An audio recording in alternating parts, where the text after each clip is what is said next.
Siapa cerita dia amo? Soni hate atau sono senia baluha mau. Lewuö. Toi idanote luha mau. Lewuö. Atar sawahiki sila babome. Lewuö. Kuya ka mana cucaku. Masuk ke dalam ni ada dia. Fufu kara kau baca dulu. Lewuö. Iwaki mana dan ya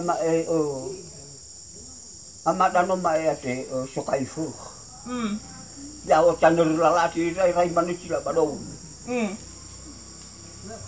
Gimana kenyataannya? Heh. Atau kau ya kau kaf. Lasi mana waktu kau mena? Batau me waktu kau mena sopabidan. Lewuö. Imane ya mau soko muriawa SOGAYÖ FÖKHÖ no mae. Lu batena me apu te ko halawon irahu ko yawa ko ni fufu ba. Pakala ko wi sabu yawa ho ko mam tadi le mo man. Le. Ifara ka mo lo choma nya khata amania. Kamane ana ba ko mana ko. Ko mai fo sa ko. Ko to na aku.